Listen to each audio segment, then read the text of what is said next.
মুভির নাম ইমোজি। এটি মুভির দ্বিতীয় পার্ট। দাঁড়ান, প্রথম পার্ট দেখেনি বলে দৌড় দিন না। মুভির কাহিনীটি এমন যে প্রথম পার্ট না দেখলেও কোনো সমস্যা নেই, শুধু এটুকু জানলেই হবে। আদিব ও প্রার্থনা রিলেশন করে ভালোবাসার ঠেলায় দুজনে এক ফ্ল্যাটেই থাকতে শুরু করেছিল। আর ছেড়াছেড়ি এক ফ্ল্যাটে থাকলে শয়তানে লাড়া দিবে এটাই বাস্তব, তাই যা শয়তানি হওয়ার সেটাই হচ্ছিল। কিন্তু কিন্তু কিন্তু হঠাৎ প্রার্থনা কেন জানি রহস্যজনক ভাবে আদিবকে রেখে অন্য একজনকে বিয়ে করে নিল। ব্যাস এটুকুই ছিল প্রথম পর্বের কাহিনী। এবার এই পর্বে যা যা দেখতে চলেছেন তার কিছু সিন টুক করে দেখে নিয়ে ভিডিওটি শুরু করা যাক। ఎక్కడో చూసినట్టుందా?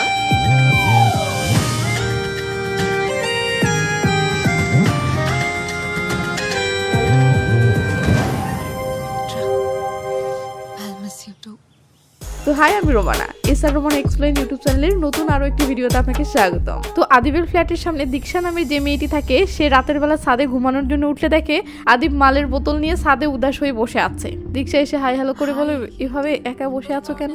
আদিব বলে, আমার বন্ধুরা আসার কথা ছিল কিন্তু কেউ আসেনি। এটা শুনে দীক্ষা চলে যেতে ধরলে আদিব বলে, প্লিজ আমার সাথে একটু জয়েন হবে? দীক্ষা খুশি হয়ে বসে পড়লে আদিব ড্রিঙ্কস অফার করে। দীক্ষা একটু ড্রিঙ্কস করে আদিবকে বলে, তোমার কি হয়েছে, মন খারাপ কেন? আর কয়দিন থেকে তোমার ফ্ল্যাটে প্রার্থনাকে আর আসতে দেখছি না যে? আদিব বলে, আমাদের ব্রেকআপ হয়ে গেছে। দীক্ষা অবাক হয়ে বলে, কেন, কি সমস্যা? আদিব বলে, কোনো সমস্যা নেই, আসলে আমাদের রিলেশন শুরুর সময়ই প্রার্থনা একটা শর্ত দিয়েছিল। তখন সিন ফ্ল্যাশব্যাকে নিয়ে গিয়ে দেখানো হয় যে আদিব যখন প্রার্থনার সাথে রিলেশন করার জন্য উঠে পড়ে লেগেছিল, তখন প্রার্থনা বলেছিল, তোমার সাথে রিলেশন করতে আমার প্রবলেম নেই, তবে আমি তোমাকে কখনো বিয়ে করতে পারবো না, কারণ আমি আসলে আমার বাবা মায়ের দত্তক নেওয়া সন্তান। তারা আমাকে অনাথ আশ্রম থেকে এনে লালন পালন করে বড় করেছে। সো আমি কখনোই তাদের পছন্দ বা তাদের সিদ্ধান্তের বাইরে যেতে চাই না। তাই তারা আমার জন্য যে পাত্র পছন্দ করবে তাকেই আমি হাসি মুখে বিয়ে করে নিব। আর বলতে গেলে তারা অলরেডি আমার জন্য একটা ছেলেকে পছন্দ করেও রেখেছে। সো আমার করার কিছু নেই। তবে হ্যাঁ, আমিও তোমাকে পছন্দ করি। তুমি যেমন আমার প্রতি ভালোবাসা অনুভব করো, আমিও তেমনটাই অনুভব করি। কিন্তু আমার পরিস্থিতি তো বুঝতেই পারছো। তোমাকে ভালোবাসতে পারি, বাট তোমাকে বিয়ে করাটা আমার দ্বারা সম্ভব না।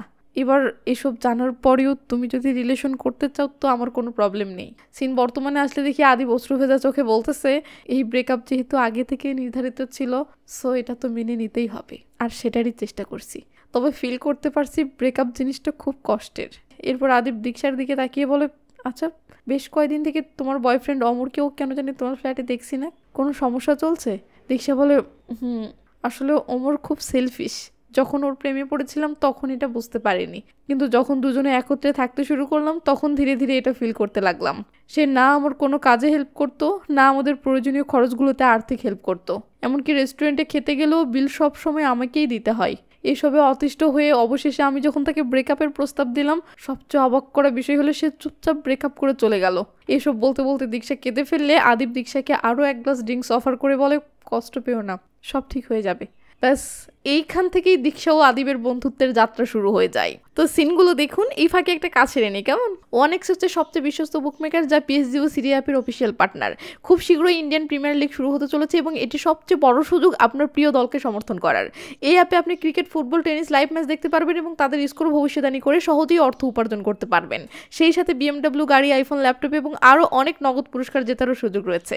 এই অ্যাপটিতে আপনি crash, crystal, under and over 21 ইত্যাদি গেম খেলে সহজেই আয় করতে পারবেন। আপনি বিকাশ, নগদ, রকেট, ব্যাংক, ক্রিপ্টো, পেপাল এবং অন্যান্য সহজ পদ্ধতির মাধ্যমে সহজেই আপনার জেতা টাকা তুলতে পারবেন। এখানে আপনি 24 আওয়ার 7 ডেজ গ্রাহক সহায়তা পাবেন। তাই এক্ষুনি পিন কমেন্টের লিঙ্ক ব্যবহার করে রেজিস্ট্রেশন করুন, অথবা গুগলে ওয়ানএক্স লিখে সার্চ করে রেজিস্ট্রেশন করুন। আর হ্যাঁ, রেজিস্ট্রেশনের সময় আমার প্রোমো কোড SRRE ব্যবহার করে প্রথমবার ডিপোজিটে 20,000 টাকা পর্যন্ত পান। তো পরের দিন আদিবের বিল্ডিংয়ের কাজের খালা এসে সবাইকে বলে, পরশু আমার মেয়ের বিয়ে, তোমাদের সবার দাওয়াত রইলে, তোমরা অবশ্যই আসবে। মুকুন্দ বলে, সামনের ফ্ল্যাটের দীক্ষাকে বলেছেন? খালা বলে, বলেছি এবং সে যেতেও রাজি হয়েছে। এটা শুনে এরাও সবাই রাজি হয়ে যায়। পরের দিন দেখি এরা সবাই একটা বাসে করে খালার গ্রামের ঠিকানায় এসে নামতেছে। তো প্রথমে যে নামলো এর নাম তো অ্যান্ডি, এরপর যে মেয়েটি নামলো এর নাম জুথি, অ্যান্ডির গার্লফ্রেন্ড, এরপর মুকুন্দ, এরপর আদিব, আর এরপর দীক্ষা। তো সবাই নেমে পড়ার পর ভেবে পাচ্ছে না খালার গ্রামটা কোন দিকে। এমন সময় দেখে একটা মেয়ে ট্রাক্টর চালিয়ে এদেরকে নিতে আসতেছে, মানে খালা এদেরকে নিতে পাঠিয়েছে। তো এরা ট্রাক্টরে উঠে গ্রামের দিকে রওনা দেয়। অনেক গ্রাম্য পথ পাড়ি দিয়ে এরা খালার বাসায় এসে পৌঁছালে দীক্ষা যখন আদিবের কাঁধে হাত রেখে ট্রাক্টর থেকে নামে তখন এই প্রথম দীক্ষার প্রতি আদিবের অন্যরকম একটা ফিলিংস জাগে।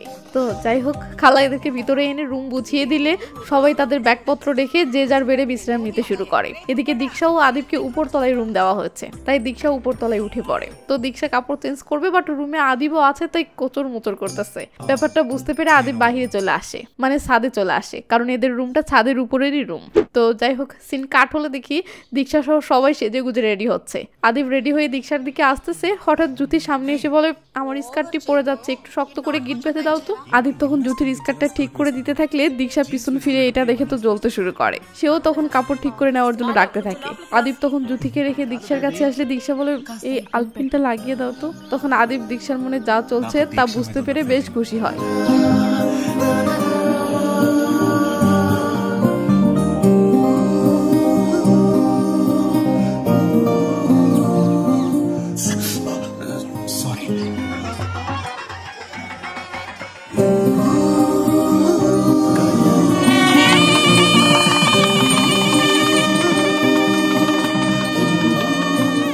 তো বিয়ে শেষ হলে রাতের বেলা দেখি জুথি, দীক্ষা ও আদিব বাইকে করে কোথায় জানি যাচ্ছে। কোথায় যাচ্ছে সেটা কেবল জুথিই জানে, কারণ জুথি জোর করে এদেরকে কোথায় জানি নিয়ে যাচ্ছে। তো একটা ফার্মেসির সামনে আসলে জুথি বাইক থেকে নেমে ফার্মেসিতে এসে বলে, আঙ্কেল কদম ফুল আছে? কোন শব্দের বদলে কদম ফুল ইউজ করতেছে, আপনারা বুঝে নিন। তো আঙ্কেল অবাক হয়ে চেয়ে থাকলে জুথি আরো জোরে জোরে বলে, কদম ফুল আছে? আঙ্কেল ভেবাচাকে খেয়ে বলে, আছে, বলো কোন ব্র্যান্ডের দিব। জুথি তখন দীক্ষাকে বলে, কিরে কোন ব্র্যান্ড ভালো? দীক্ষা বলতে না পারলে জুথি বলে, যে কয়টা ব্র্যান্ড আছে সব দেখান। আসলে এরা নতুন বউকে গিফট করার জন্য এটা কিনতে এসেছে, বাট আঙ্কেলের সাথে দুষ্টামো করার জন্য এমন ভাব করতেছে যেন এরাই ইউজ করবে। তাই আঙ্কেল সবগুলো সামনে রাখলে দীক্ষা বলে, কিরে সবগুলোই ট্রাই করে দেখবি নাকি? জুথি মজা করে আদিবকে দেখে বলে, এত ক্ষমতা আছে বলে তো মনে হচ্ছে না। আচ্ছা আঙ্কেল, এক প্যাকেটে কয়টা আছে? 10টি। বলো কয়টা দিব? আমরা 2 জন, আজ রাতে, কাল রাতে, পরশু রাতে, প্রতি রাতে 10টি করে হলেও 10, 20, 30। এটা শুনে আঙ্কেল আদিবকে দেখতে থাকে। আদিব তো কিছুই বুঝতে পারছে না। জুথি বলে, আঙ্কেল 4 প্যাকেট দিন, 1 প্যাকেট বেকআপ হিসেবে এক্সট্রা রাখা উচিত। এই বলে এরা 4 প্যাকেট নিয়ে বাইকে উঠতে আসলে আঙ্কেল আদিবকে বলে, বেস্ট অফ লাক বেটা, সাবধানে বাইক চালিও, নয়তো দুর্ঘটনা ঘটে যেতে পারে। আদিব তো আগাগোড়া কিছুই বুঝতে পারছে না। তো আদিব বিয়ে বাড়িতে ফিরে আসতে দেখে বাড়ির পিছনে সবাই বাংলা মালের আয়োজন করেছে, যেখানে আদিবের 2 বন্ধুও সামিল হয়েছে। আসলে এসব গ্রামে বিয়ে অনুষ্ঠানে এসব বাংলা খাওয়া একটা সংস্কৃতি। ওদিকে দীক্ষা ও জুথির নতুন বউকে কদম ফুল দিয়ে এসে মুকুন্দকে বলে, কিরে কি খাচ্ছিস? মুকুন্দ যেই বলে, খেজুরের রস। ব্যাস, দীক্ষা এক্সাইটেড হয়ে বলে, ওয়াও খেজুরের রস, আমিও খাবো। এই বলে দীক্ষা আঙ্কেলের থেকে 1 গ্লাস চাই, কিন্তু এখানে তোরা গ্লাসে নয় তাল পাতাই করে খাচ্ছে। তাই আঙ্কেল তাল পাতাই করে দিলে দীক্ষা এক নিঃশ্বাসে পুরোটা মেরে দিয়ে বলে, ওয়াও অনেক সুন্দর তো, আরো খাবো। ব্যাস, এরপর দেখি দীক্ষা একটু পরপর 1 গ্লাস করে নিচ্ছে আর মেরে দিচ্ছে। তারপর যা হওয়ার তাই, দীক্ষা পুরো টাল্লি হয়ে যায় ও মাতলামো শুরু করে। এটা দেখে আদিব দীক্ষাকে জোর করে শোয়াতে নিয়ে আসলে দীক্ষা আস্তে আস্তে মাতলামো করতে থাকে। তো আদিব দীক্ষাকে রুমে নিয়ে এসে শুয়ে দিতে ধরলে দীক্ষা নেশার ঘরে বলে, তুমিও আমার সাথে ঘুমাও না প্লিজ। আদিব বলে, তুমি ঘুমাও, আমি পরে ঘুমাবো। দীক্ষা জেদ ধরে বলে, তুমি আমার সাথে ঘুমালে তবেই আমি ঘুমাবো, লে জ্বালা। তো দীক্ষা আদিবকে বসিয়ে নিয়ে বলে, তুমি আমাকে পছন্দ করো তাই না? আদিব হেসে উড়িয়ে দেয়। দীক্ষা বলে, তুমি আমাকে ভালোবাসো তাই না? আদিব কিছু না বললে দীক্ষা বলে, তুমি আমাকে ভালোবাসো তাহলে বলো না কেন? আদিব বলে, তুমি সবে ব্রেকআপের কষ্ট থেকে বেরিয়ে আসতে শুরু করেছো, তাই ভাবলাম এই সময় তোমাকে ডিস্টার্ব না করি। এটা শুনে দীক্ষা বলে, আরে তুমি তো দেখি জেন্টলম্যান, তো এই জেন্টলম্যান একটা কিস দাও না। আদিব ভেবাচাকে খেয়ে আবল তাবল বলতে শুরু করতে এই নে। তো কিছুক্ষণ পর হঠাৎ দীক্ষা থেমে গিয়ে বলে, 1 মিনিট ওয়েট, আমার সাথে চলো। এই বলে দীক্ষা আদিবের হাত ধরে টেনে কোথায় জানি নিয়ে যেতে থাকে। আদিব তো কিছুই বুঝতে পারছে না, সে শুধু ভয়ে অস্থির হয়ে যাচ্ছে। তো দীক্ষার নতুন বউয়ের ঘরের দরজায় এসে নক করতে শুরু করলে আদিব ভয়ে বলে, আরে এই মাঝরাতের বেলায় এটা কার রুমে নক করতেছো, আর কেন নক করতেছো? এদিকে দীক্ষা লাগাতার নক করতে থাকলে বর খালি গায়ে দরজা খুলে দেয় আর বউ চুল ঠিক করতে করতে চলে আসে। দীক্ষা বলে, হ্যালো গাইস, কাজে ব্যাঘাত ঘটানোর জন্য সরি, প্লিজ আমাকে কয়টা কদম ফুল দিতে পারবে?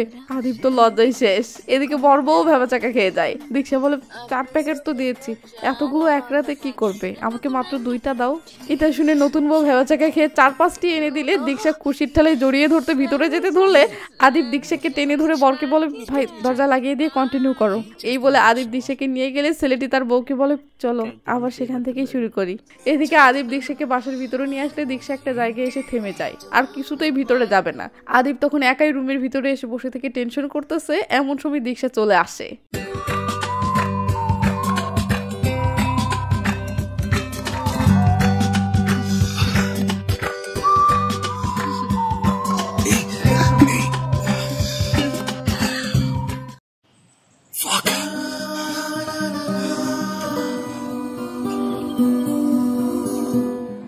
আদিব নিচে এসে জুথির পাশে বসে গল্প করতে থাকলে দীক্ষা আধা মাতাল অবস্থায় নিচে নেমে আসে এবং সবাইকে হাই হ্যালো করেও বলে, আমি রাতে তো নিচে ছিলাম, কিভাবে উপরে গেলাম মনে করতে পারছি না। এটা শুনে আদিব বুঝতে পারে তার মানে রাতে দীক্ষা যা যা কাণ্ড করেছে সব ভুলে গেছে। তো বিকেলবেলা সবাই গোসল করতে গেলে দীক্ষাও গোসল করতে থাকে আর আদিব দূরে বসে থেকে শুধু এটাই ভাবতে থাকে কিভাবে সে দীক্ষাকে ভালোবাসার কথাটা জানাবে। তো গোসল শেষে ফেরার সময় আদিব দীক্ষাকে বলে, গত রাতে যা যা ঘটেছিল তোমার কি কিছুই মনে নেই? দীক্ষা বলে, না তো, আমি অনুষ্ঠানে নাচতেছিলাম, শুধু এটুকু মনে আছে, এরপর আর তো কিছু মনে পড়ছে না। তো হাঁটতে হাঁটতে এরা একটা জায়গায় এসে থামলে আদিব অনেক সাহস জুটিয়ে দুম করেই বলে বসে, আমরা কি বিয়ে করতে পারি? দীক্ষা চমকে গিয়ে বলে, হঠাৎ এই কথা?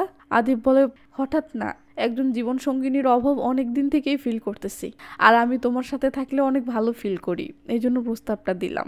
এটা শুনে দীক্ষা বলে, আসলে আমিও তোমাকে অনেক পছন্দ করি, আমিও তোমাকে ভালোবাসি, তবে বিয়ে এই সিদ্ধান্তের জন্য আসলে আমাকে ভাবার কিছুদিন সময় লাগবে।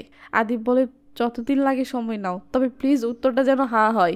এই বলে আদিব একটা সেলফি তোলে আর সিন কাট হয়ে চলে আসে একদিন পর। আমরা দেখি সবাই হায়দ্রাবাদে ফিরেছে।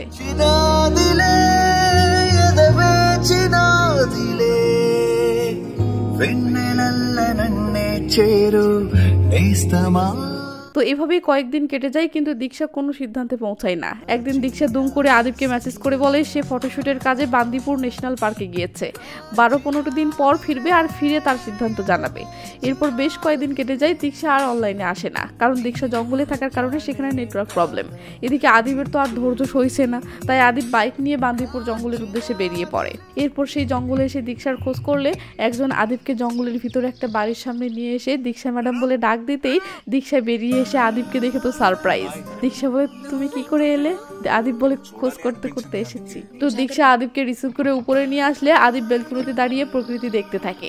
তখন দীক্ষাও পাশে এসে দাঁড়ালে আদিব বলে, আসলে আমি তোমার উত্তরটা জানার জন্য আর অপেক্ষা করতে পারছিলাম না, তাই অস্থিরতায় বাধ্য হয়ে চলে আসলাম, প্লিজ বলে দাও ইয়েস নাকি নো। দীক্ষা কোনো জবাব দিতে পারছে না, সে চরম দ্বিধাদ্বন্দ্বে ভুগতেছে।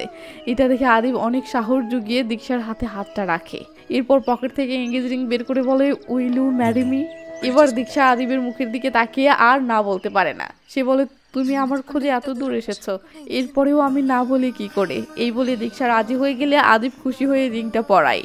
এরপর আদিব অনেক দ্বিধাদ্বন্দ্বে ভুগতে ভুগতে সাহস জুগিয়ে দীক্ষাকে জড়িয়ে ধরে। তো এরপর আর কি, সিন কাট হয়ে চলে আসে বিয়ের দিনে। দীক্ষা ও আদিব দুজনেই বিয়ের সাথে সাজতেছে, এমন সময় কেউ বলে ওঠে, এই যে মিস্টার, আপনাকে দেখে মনে হচ্ছে আপনি বিয়ের জন্য অস্থির হয়ে আছেন।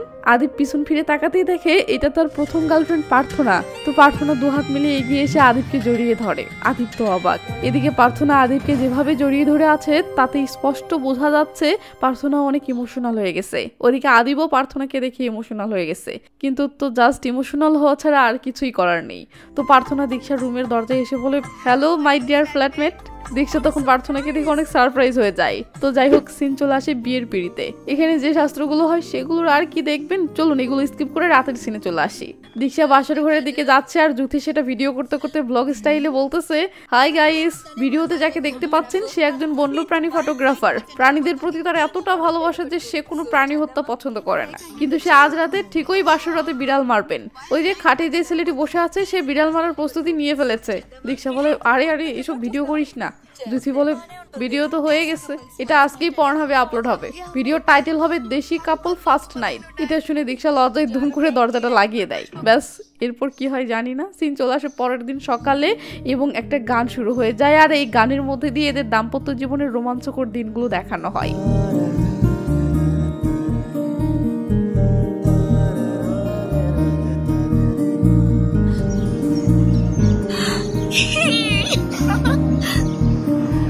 তো এভাবেই এদের সময় হাসি খুশি কাটছিল। বাট সমস্যা হয়ে দাঁড়ায় দীক্ষার ফটোশুটের জবটা, কারণ দীক্ষা ফটোশুট জবের কারণে প্রায় 1-2 মাসের জন্য আদিবকে ছেড়ে দেশ দেশান্তরে চলে যায়।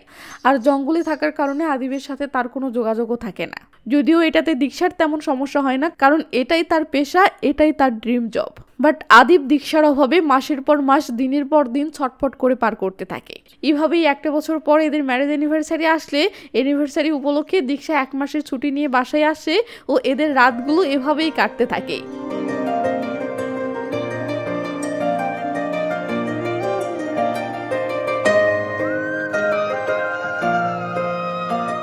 তো একদিন আদিব অফিসে এসে আমাদের উদ্দেশ্যে বলে, আজকে আমি জার্মানিতে একটা জব অফার পেয়েছি, যার স্যালারি এখান থেকে 4 গুণ, কিন্তু আমার কাছে সবকিছুর ঊর্ধ্বে দীক্ষা, আমি দীক্ষাকে ছেড়ে কোথাও যেতে চাই না, তাই অফারটা রিজেক্ট করে দিলাম। পরের দিন দীক্ষা আদিবকে একটা রেস্টুরেন্টে নিয়ে আসলে আদিব বলে, হঠাৎ কি মনে করে রেস্টুরেন্টে আনলে? দীক্ষা বলে, আগে একটা চুমু দাও তারপর বলছি। আদিব তখন দীক্ষার হাতে একটা চুমু খেয়ে বলে, এবার বলো।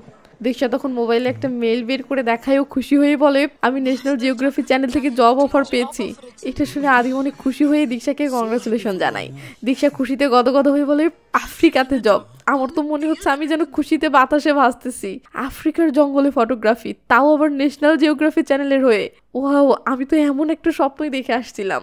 এসব শুনে আদিব যেমন খুশি হলেও ভিতরে ভিতরে ঠিক তেমন কষ্টে পুড়ে যাচ্ছে, কারণ দীক্ষা এই জব করা মানে সে আদিবকে ছেড়ে আফ্রিকাতে চলে যাবে এবং বছরের পর বছর সেখানেই থাকবে। তাই আমরা দেখি রাতের বেলা আদিব একা বাহিরে বসে থেকে নীরবে কাঁদতেছে। এমন সময় দীক্ষা আসলে আদিব চোখের জল সামলে নেয়। দীক্ষা দুষ্টামো করে আদিবকে জড়িয়ে ধরে ও আদিবের মন খারাপ দেখে বলে, আমি জানি কেন তোমার মন খারাপ, কিন্তু দেখো আমার কিছু করার নেই। আমি ছোটবেলা থেকে এমন একটা জবের স্বপ্ন দেখে আসছিলাম, তাই এই জবটা আমার কাছে সব থেকে বেশি গুরুত্বপূর্ণ। আদিব বলে, আরে ব্যাপার না, যাও, যোগাযোগ রাখবে আর মাঝে মাঝে আসবে, তাহলেই হবে। দীক্ষা বলে, এটাই তো প্রবলেম। আদিব বলে, মানে? দীক্ষা বলে, দেখো আমি আফ্রিকা গেলে 4-5 বছরেও হয়তো আসতে পারবো না, দুর্গম এলাকাতে থাকতে হবে, তাই যোগাযোগ রক্ষা করাটাও কষ্টসাধ্য, এবং আমার কাজটাও এমন যে আমি তোমার ব্যাপারে ভাবার সময়ও পাবো না। এদিকে আমি তোমার স্ত্রী, তাই তুমি স্বভাবগতভাবে প্রতিনিয়ত আমাকে মিস করবে, আমার ফেরার অপেক্ষায় প্রহর গুনে যাবে, আর ওদিকে এসব ভেবে প্রতিনিয়ত আমার নিজেকে অপরাধী মনে হবে, এবং এই অপরাধ বোধ ও পিছুটা নিয়ে আমি কখনোই কাজ করতে পারবো না। আর বলতে গেলে আমি এইভাবে কাজ করতে পছন্দও করি না।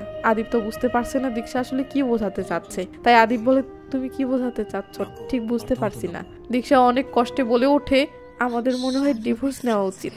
এটা শুনে আদিব শক খেয়ে দীক্ষার দিকে তাকালে দীক্ষা বলে, তোমার প্রতি আমার ভালোবাসা থেকে এটা বলছি। যে লোকটি প্রতিটি মুহূর্তে আমার পথ চেয়ে আছে, তাকে প্রতিটি দিন হতাশ করতে আমার ভীষণ খারাপ লাগবে। তাছাড়াও একজন মানুষের তো শারীরিক চাহিদা থাকে, তাই না? আর আমি স্ত্রী থেকেও যখন তোমার সেই চাহিদাটা পূরণ করতে পারবো না, সেটা আমাকে আরো কষ্ট দেবে। এই জন্যই বলছি, চলো ডিভোর্স নিয়ে ফেলি এবং দুজনে পিছুটান ছেড়ে নতুন জীবন শুরু করি। এসব শুনে আদিব কাঁদছিল, বাট সে নিজেকে সামলে নিয়ে দীক্ষাকে জড়িয়ে ধরে মনে মনে বলে, যদিও আমার প্রচুর কষ্ট হচ্ছে, বাট এটাও বুঝতে পারছি দীক্ষা যা বলছে তা যৌক্তিক। শুধু সমস্যা হলো আমার কাছে ক্যারিয়ারের চেয়ে সুখী দাম্পত্য জীবন বেশি গুরুত্বপূর্ণ, আর দীক্ষার কাছে সুখী দাম্পত্য জীবনের চেয়ে বরং ক্যারিয়ারটাই বেশি গুরুত্বপূর্ণ।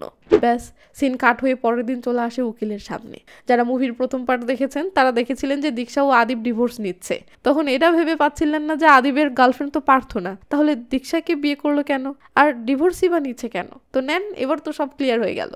তো আদিব ডিভোর্স পেপারে সিগনেচার করতে গেলে কষ্টে আদিবের বুকটা যেন ফেটে আসে, বাট কিছু তো করার নেই। তাই আদিব সিগনেচারটা করে কলমটা দীক্ষাকে দেয়। দীক্ষারও সেম অবস্থা, সেও অনেক কষ্টে সিগনেচারটা করে ইমোশনাল হয়ে আদিবকে জড়িয়ে ধরে, বাট আদিব নিজের ইমোশন কন্ট্রোল করতে দীক্ষাকে সরিয়ে দেয়। তো ডিভোর্স শেষ হলে দুজনে বের হয়।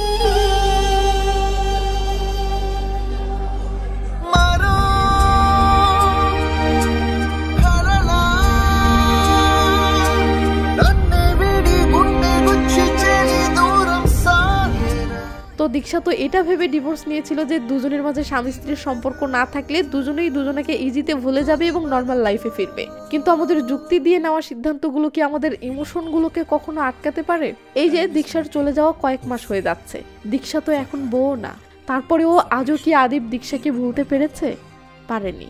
এখন প্রশ্ন, আচ্ছা যে দীক্ষা ভালো থাকার জন্য, ভালোভাবে কাজে ফোকাস করার জন্য একটা স্বামী স্ত্রীর সম্পর্ক ঠান্ডা মাথায় শেষ করে ফেললো, সে এখন কতটা হ্যাপি আছে? সে পিছুটান ভুলে ক্যারিয়ারের কতটা ইমপ্রুভ করেছে? তো এটা দেখানোর জন্য সিন আফ্রিকার গহীন জঙ্গলে আসলে দেখি দীক্ষা উদাস হয়ে বনের দিকে চেয়ে থেকে আপন মনে বলতেছে, আমি আদিবকে খুব সহজেই বলেছিলাম সম্পর্কে শেষ করে দিলে পিছুটান শেষ হয়ে যাবে, কিন্তু বাস্তবতা একদম আলাদা।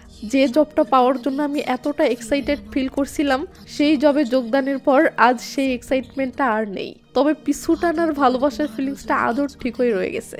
এখন এই কাজে এক্সাইটমেন্ট খুঁজে পাই না ঠিকই, কিন্তু আজও আদিবের সাথে কাটানো মুহূর্তগুলো ভাবলে মুহূর্তের মাঝে এক্সাইটমেন্ট চলে আসে।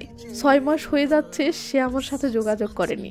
আমি আদিবকে কত সহজেই না অতীত ভুলে মুভ অন করতে বলেছিলাম, কিন্তু আজ ফিল করতে পারছি এটা কতটা কষ্টদায়ক। আমার মন প্রতিনিয়ত আশা করে আদিব ফোন করে বলুক দীক্ষা ফিরে আসো, কিন্তু প্র্যাকটিক্যালি ভাবলে সেটা সম্ভব না।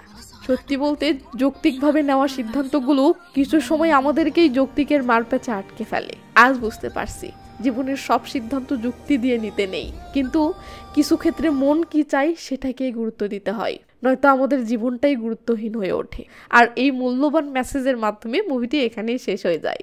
আসলে আজকাল মানুষ যত বেশি শিক্ষিত হচ্ছে, ডিভোর্সের হার এবং রিলেশন ব্রেকআপের হার তত বাড়তেছে। কারণ মানুষ যত শিক্ষিত হচ্ছে তত প্র্যাকটিক্যাল হচ্ছে, আর মানুষ যত প্র্যাকটিক্যাল ভাববে একটা সম্পর্কের ইতি টানা তত সহজ হবে।